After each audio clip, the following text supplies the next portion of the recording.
We all know that polygamy and lying went hand in hand. No matter what version of history you believe, no matter what you think happened, we all have to acknowledge that there were people lying. All we can do is decide who we think might have been telling the truth and who we think might have been lying and when. Right, Michelle. We have to decide if Joseph and Hyrum Smith were lying or the hundred or so others were lying. True, many of them didn't speak up while they were in Nauvoo, but only later in Utah, because Joseph Smith swore them to secrecy. And those who did speak up were labeled liars and apostates. And because they couldn't believe their prophet would lie, no one took them seriously. And it's still happening. Joseph wasn't a liar. Throughout his life, we're going to talk about that a little bit more. He didn't lie for self preservation. But would he lie to save the church from splitting up? Would he lie if he thought it would prevent people from losing their faith? Could he convince himself that it would serve a greater good if he lied? If Joseph Smith were confronted with such a moral dilemma, you cannot be sure you know what he would do. I am innocent of all of these charges, and you can bear witness of my innocence. For you know me yourselves. What a thing it is for a man to be accused of committing adultery and having 7 wives when I can only find one. Again, he's saying I'm being accused of having 7 wives. Those who claim he was splitting hairs, were they his wives or were they not? He's denying that he had more than one wife. This is an outright lie according to the polygamous narrative. The standard narrative, Brian Hale's narrative, calls Joseph Smith a liar. They just try to make a euphemism of carefully worded denials. No, this isn't a carefully worded denial. This is Joseph Smith saying, I have one wife. I am innocent of all of these accusations.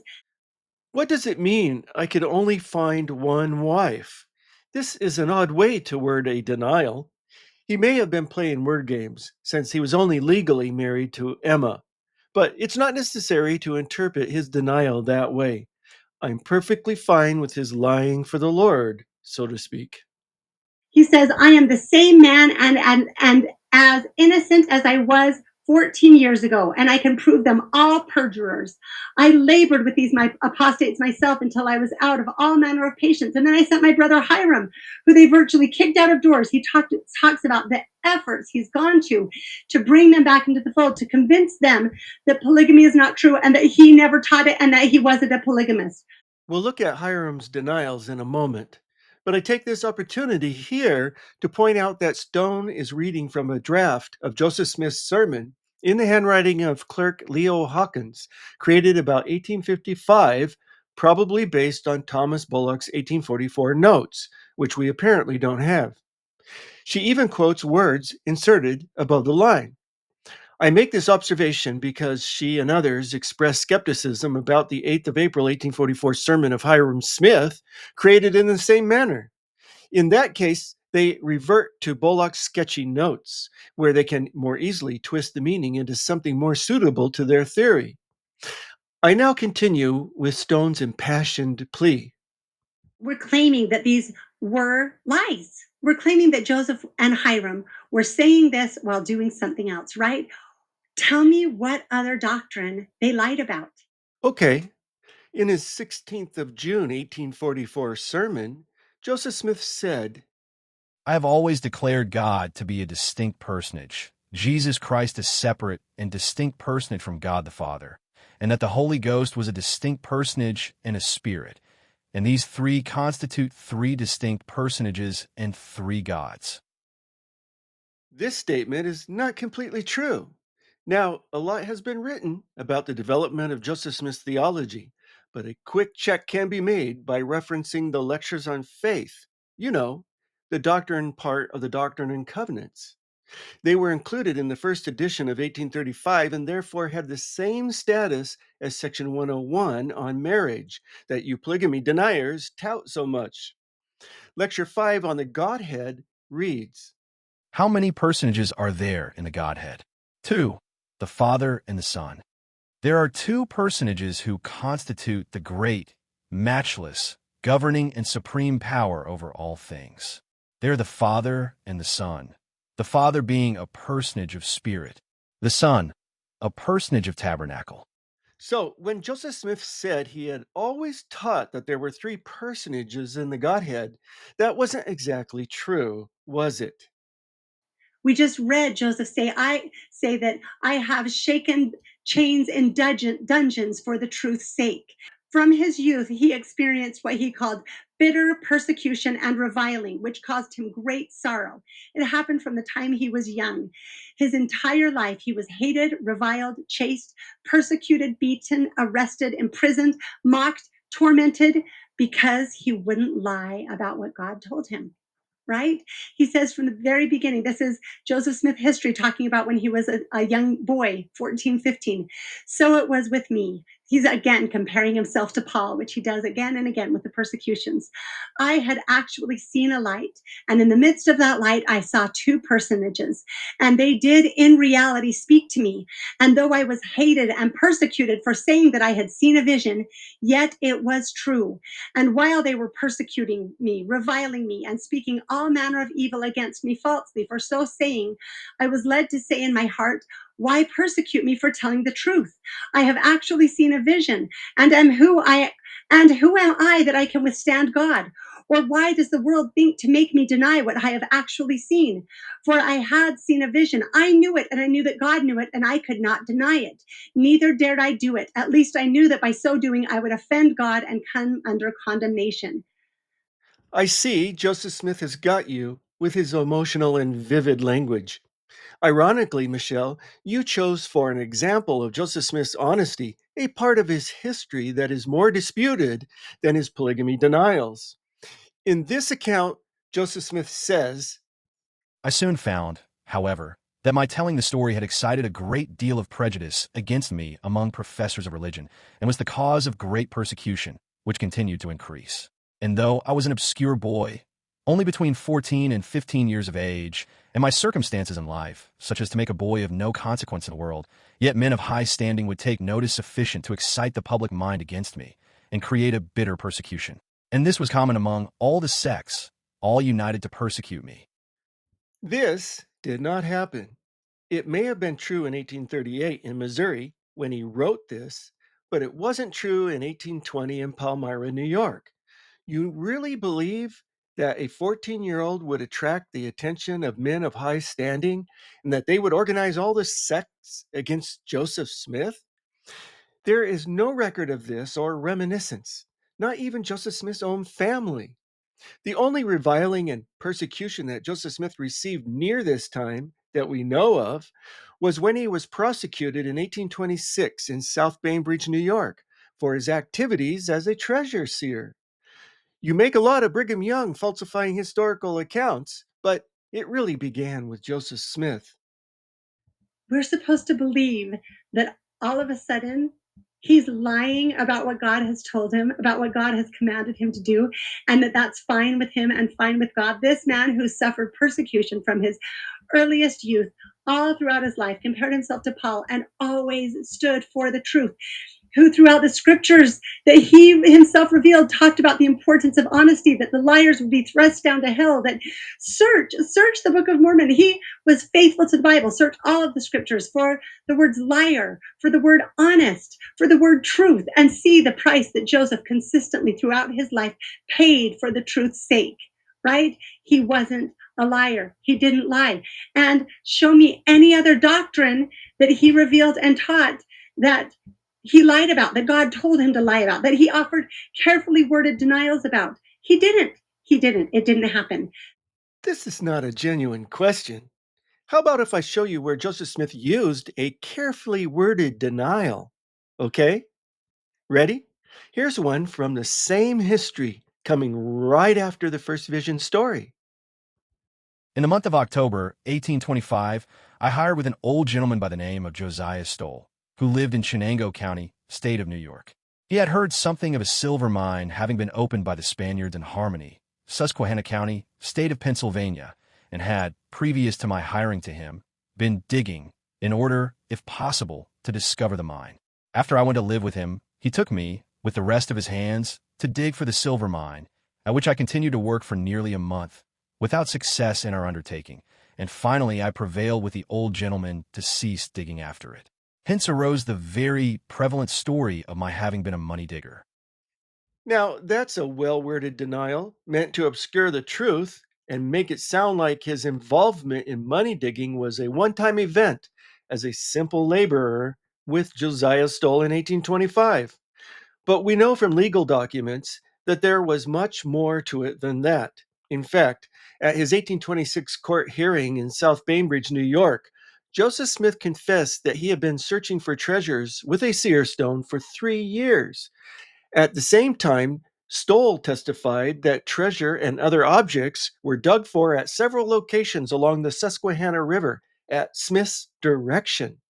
So Stone's assumption that Joseph Smith always told the truth won't hold up under historical investigation.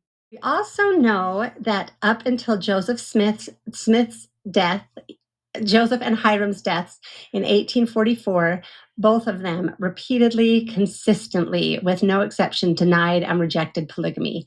Yes, denials, but not necessarily a total rejection of polygamy per se. A transition seems to have occurred in Hyram's denials. On the 14th of May, 1843, Hyrum appears to have rejected polygamy as an abomination, citing Jacob 2 for support. Then, 12 days later, according to William Clayton's journal, Hyrum accepted polygamy. And 3 days after that, according to his 8th of April 1844 conference sermon, which we will be examining in detail, he was sealed to both his deceased wife and current wife for eternity. So while Hyrum denies living polygamy in the present, he implies that he will be a polygamist in the next life. Of course, the polygamy deniers try to get around this, which is the subject of the remainder of this video. At about the same time, a very exasperated Hyrum Smith gave this strongly worded rebuke in April of 1844.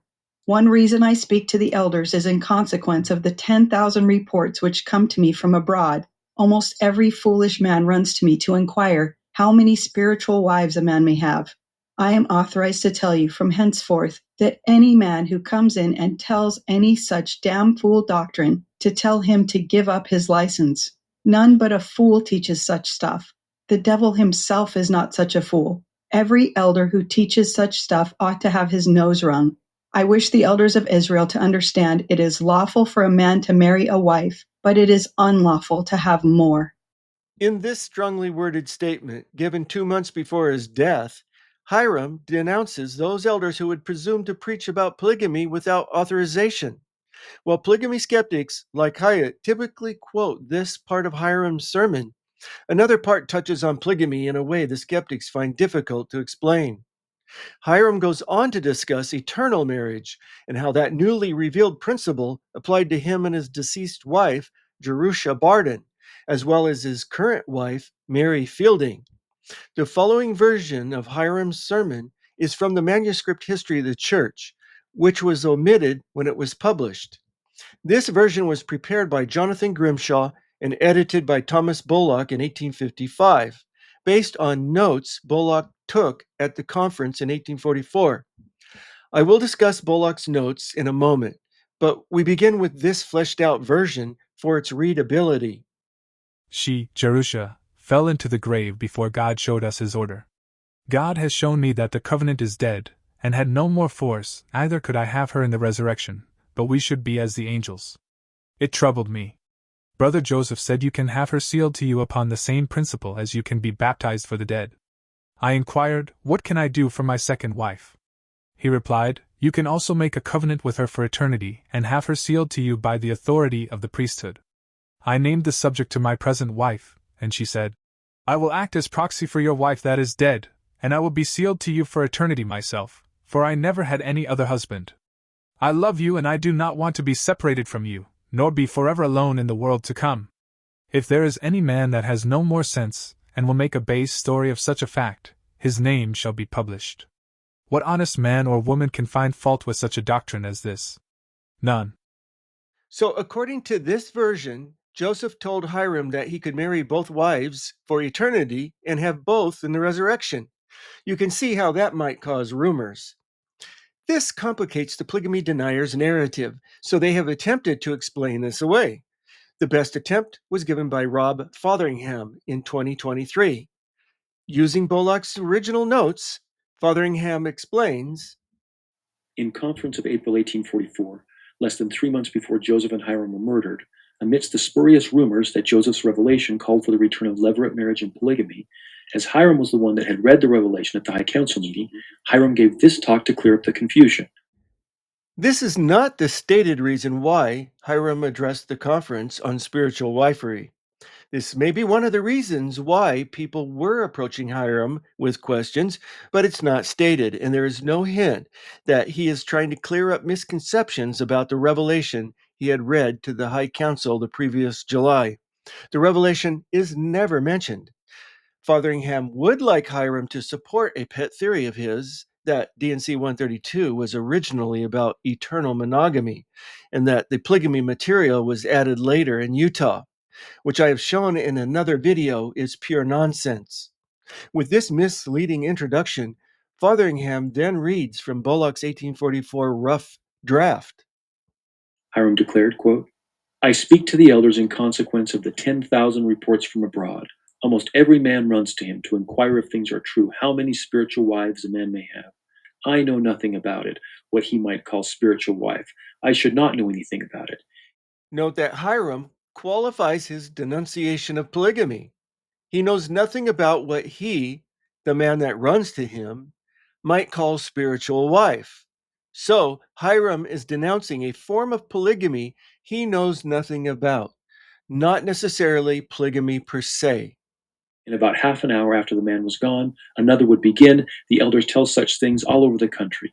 I am authorized to tell you from henceforth that any man who comes in and tell any such damn fool doctrine to come in to take away his license, none but a fool teaches such stuff. The devil himself is not such a fool. Every elder who teaches such stuff ought to have his nose wrung. His name will be published, and if found guilty, his license shall be taken. Here, Hyrum's referring to the licenses that were given out in the church in those days to indicate a man was in good standing as a member and priesthood holder. So the elders were teaching a form of polygamy Hyrum didn't recognize without authorization. Who wouldn't be upset about that? Continuing with the quote, I wish the elders of Israel to understand it is lawful for a man to marry a wife, but it is unlawful to have more. The law Hyrum refers to here is civil law. In other words, polygamy is against the law. Later, he tells the elders they can end up in prison. And God has not commanded anyone to have more. And God has not commanded anyone to have more? He would not have said this if the law he just mentioned referred to God's law. This, of course, alludes to the so-called loophole in Jacob 2, verse 30. For if I will, saith the Lord of hosts, raise up seed unto me, I will command my people. Otherwise they shall hearken unto these things, meaning monogamy. Why didn't Hyrum simply say polygamy was an abomination and a violation of God's law of monogamy? Instead, he implies that it would be lawful if God commanded it. He then goes on to rail against these freelancing elders. If any of you dare to presume to do any such thing, I will spoil your fun, for you will never preach the gospel. I despise a man who teaches a pack of stuff that will disgrace himself so. For a man to go into the world and talk of the spiritual wife system, a man is as empty as an open sepulchre. If the coat suits anyone, let him put it into. I would call the devil my brother before such a man. The idea of marrying for eternity is the seal of the covenant. Once again, Hyrum is reinforcing that Joseph's revelation was about eternal monogamous marriage. Remember, Hyrum is giving this talk 9 months after D&C 132 was supposedly received. Hyrum has not mentioned Joseph Smith's revelation. The existence of the revelation was generally unknown to most members until 1852, so he could not assume his audience would make that connection. However, Joseph Smith had been discussing eternal marriage without reference to 132 on the 16th of May, 1843, 10 days before Hyrum accepted polygamy and 2 months before Joseph Smith dictated D&C 132. William Clayton made this entry in his journal. He said that except a man and his wife enter into an everlasting covenant and be married for eternity, while in this probation by the power and authority of the holy priesthood, they will cease to increase when they die. That is, they will not have any children in the resurrection. But those who are married by the power and authority of the priesthood in this life, and continue without committing the sin against the Holy Ghost, will continue to increase and have children in the celestial glory. I feel desirous to be united in an everlasting covenant to my wife, and pray that it may soon be. Clayton was sealed to his wife, Ruth, on the 22nd of July, 1843. 4 days after he dictated D&C 132, Joseph Smith preached a discourse about eternal marriage, again without reference to the revelation. Under this date, Clayton recorded, PM. Went to the Grove and heard President Joseph preach on the law of the priesthood. He showed that a man must enter into an everlasting covenant with his wife in this world, where he will have no claim on her in the next. He said that he could not reveal the fullness of these things until the temple is completed. So Hyrum could talk about eternal marriage as a separate issue from polygamy, and without attempting to clarify D&C 132. Fotheringham has misconstrued Hyrum's words. Hyrum continued, quote, "No man is married in the morning of the resurrection, but the seal of the covenant must be joined by one who has authority in order to have effect in the morning of the resurrection." One comment here. This sounds very much like Joseph's talk on the subject that we reviewed earlier. Again, Hyrum only talks about authority, not revelation. And yes, Joseph also talked about authority and the temple, but not a revelation. So Hyrum was not trying to clarify D&C 132. Continuing with the quote, "No spiritual wife ever originated with me. True, Hyrum had not taught polygamy. I married me a wife and was the only one who had any right to her till we had 5 children. The covenant was made for our lives. She fell in the grave before God showed us his authority.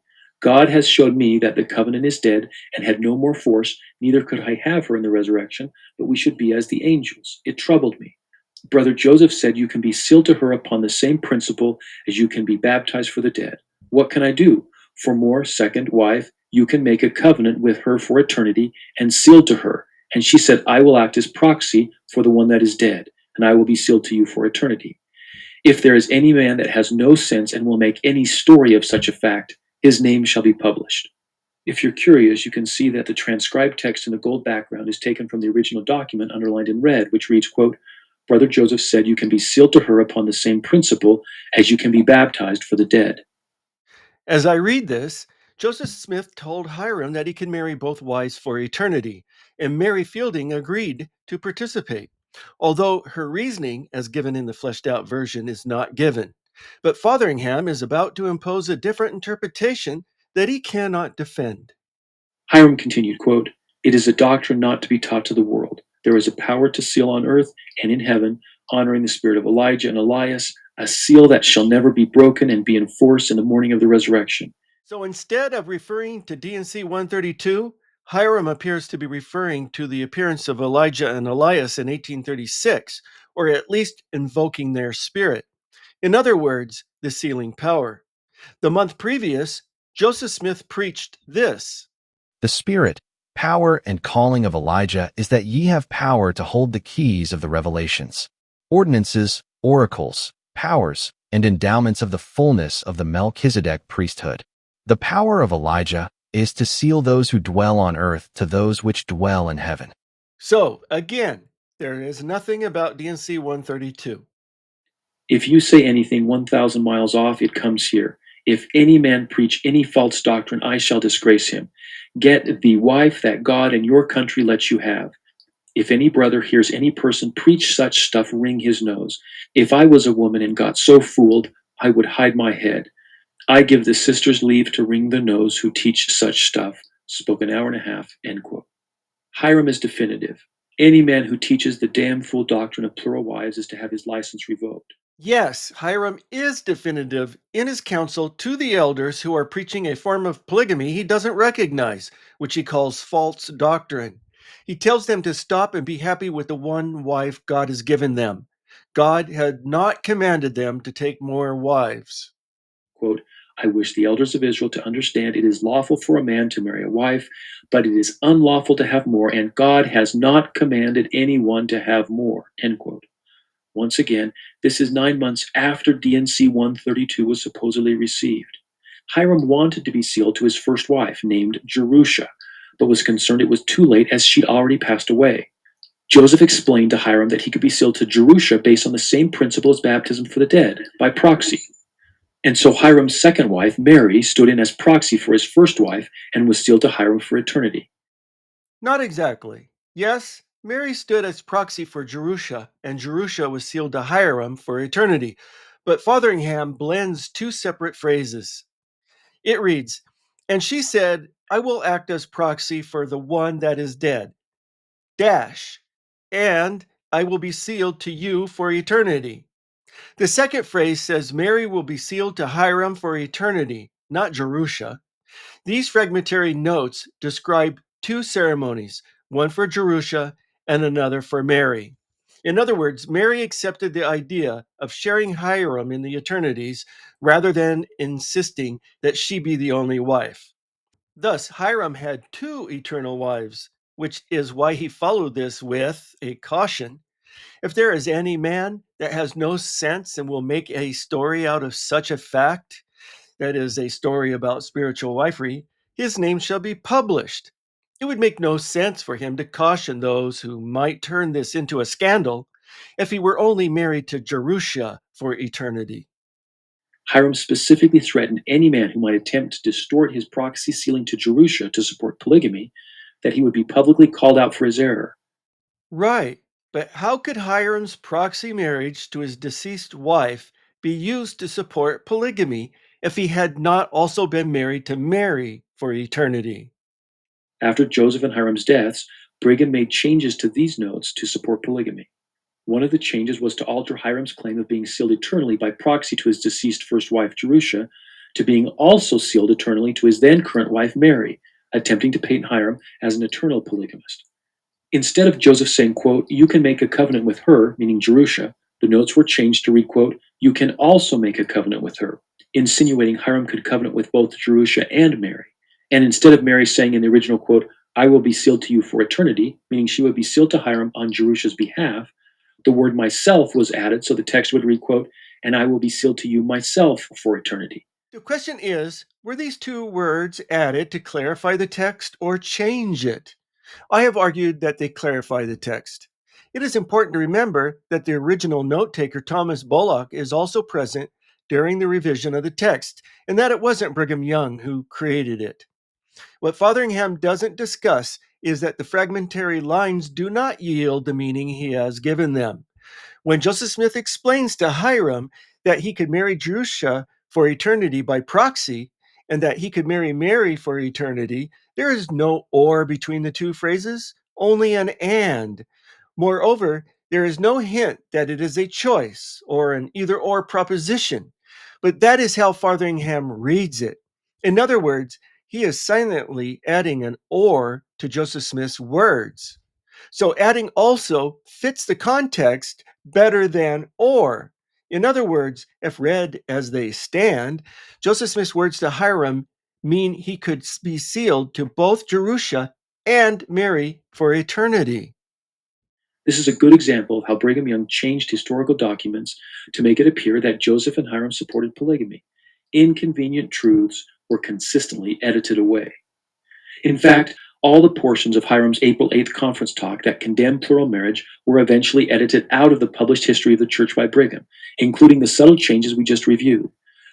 The probable reason Hyram's conference sermon was excluded from the published history is that his severe language, wringing men's noses, reflected poorly on him, while his denials made him appear dishonest. So I think they were trying to preserve Hyram's reputation.